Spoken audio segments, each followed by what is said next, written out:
Assalamualaikum warahmatullahi wabarakatuh. Perkenalkan, saya Rizky Arini Ruslan, peserta Lassas CPNS tahun 2022 Kabupaten Pangkep. Sekarang saya akan membahas mengenai nilai ASN berakhlak, yaitu akuntabel dan kompeten. Pengertian akuntabel atau akuntabilitas adalah kata yang seringkali kita dengar, tetapi tidak mudah untuk dipahami.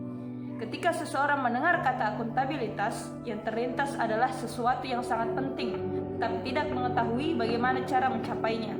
Dalam banyak hal, kata akuntabilitas sering disamakan dengan responsibilitas atau tanggung jawab. Namun pada dasarnya, kedua konsep tersebut memiliki arti yang berbeda. Responsibilitas adalah kewajiban yang bertanggung jawab yang berangkat dari moral individu. Sedangkan akuntabilitas adalah kewajiban untuk bertanggung jawab kepada seseorang atau organisasi yang memberikan amanat. Dalam konteks ASN, akuntabilitas adalah kewajiban untuk mempertanggungjawabkan segala tindak dan tanduknya sebagai pelayan publik kepada atasan, lembaga, pembina, dan lebih luasnya kepada publik.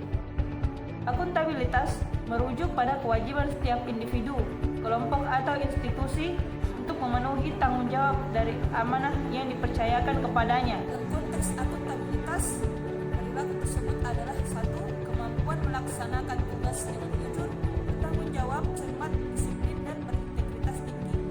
2. Kemampuan menggunakan kekayaan dan barang milik negara secara bertanggung jawab, efektif, dan efisien. 3. Kemampuan menggunakan kewenangan jabatannya dengan berintegritas tinggi. Akuntabilitas adalah prinsip dasar bagi organisasi yang berlaku pada setiap level atau unit organisasi sebagai suatu kewajiban jabatan dalam memberikan pertanggungjawaban laporan kegiatan kepada atasannya. Akuntabilitas memiliki 5 tingkatan yang berbeda.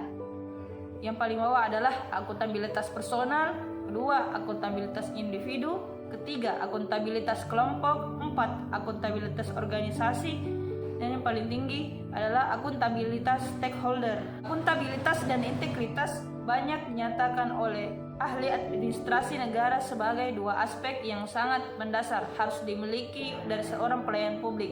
Namun integritas memiliki keutamaan sebagai dasar seorang pelayan publik untuk dapat berpikir secara akuntabel.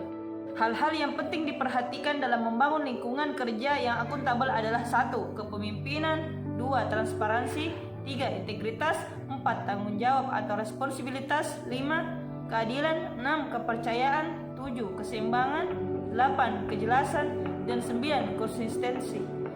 Untuk memenuhi terwujudnya organisasi sektor publik yang akuntabel, maka mekanisme akuntabel harus mengandung 3 dimensi, yaitu akuntabilitas kejujuran dan hukum, akuntabilitas proses, akuntabilitas program, dan akuntabilitas kebijakan. Aspek akuntabilitas yang pertama adalah akuntabilitas adalah sebuah hubungan. 2. Akuntabilitas berorientasi pada hasil. 3. Akuntabilitas membutuhkan adanya laporan. 4. Akuntabilitas memperbaiki kinerja. Ada 2 tipe konflik kepentingan. Pertama, keuangan. Penggunaan sumber daya lembaga yang termasuk dana, peralatan, atau sumber daya aparatur untuk keuntungan pribadi. 2. Non-keuangan. Penggunaan posisi atau wewenang untuk membantu diri sendiri dan atau membantu orang lain. Faktor terjadinya fraud. Pada umumnya, fraud terjadi karena ada 2 hal yang dapat terjadi secara bersamaan, yaitu 1. Insentif atau tekanan untuk melakukan fraud. Beberapa contoh pressure yang timbul karena masalah keuangan pribadi.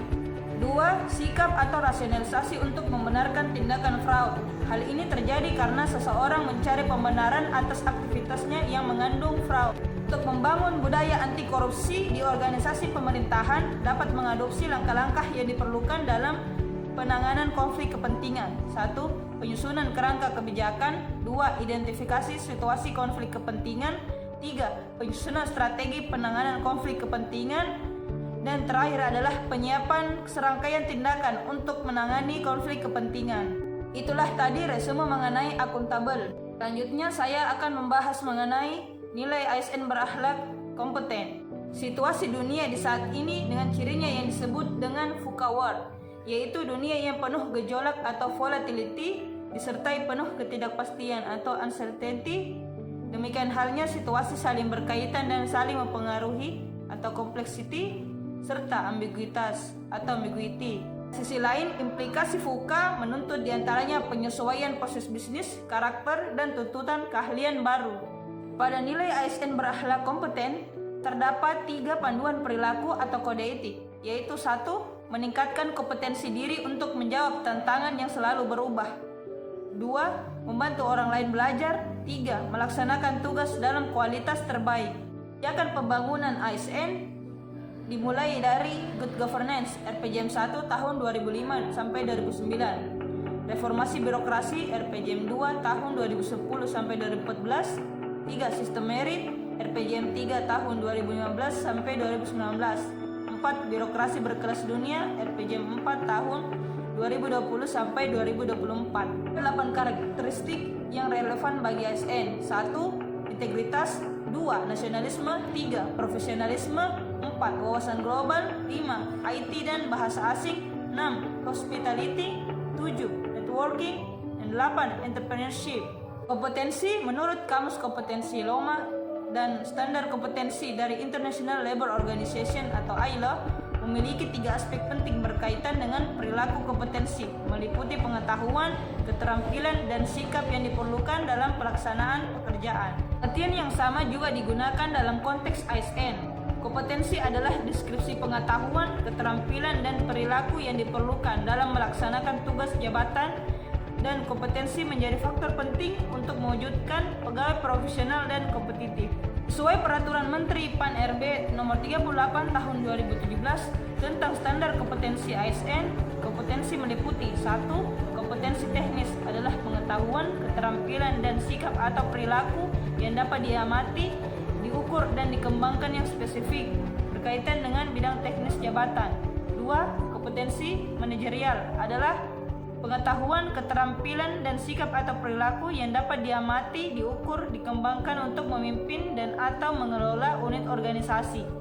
Dan 3. Kompetensi sosial kultural adalah pengetahuan, keterampilan, dan sikap atau perilaku yang dapat diamati, diukur, dan dikembangkan terkait dengan pengalaman berinteraksi dengan masyarakat majemuk dalam hal agama, suku, dan budaya, perilaku, wawasan kebangsaan, etika, nilai-nilai moral, emosi, dan prinsip yang harus dipenuhi setiap pemegang jabatan untuk memperoleh hasil kerja sesuai dengan peran, fungsi, dan jabatan. Berperilaku kompeten untuk meningkatkan kompetensi diri, yang pertama kita lakukan adalah merubah mindset.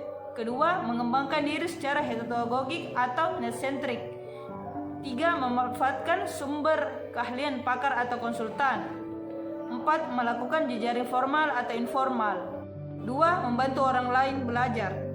Contoh perilakunya adalah 1. Aktif dalam pasar pengetahuan atau forum terbuka.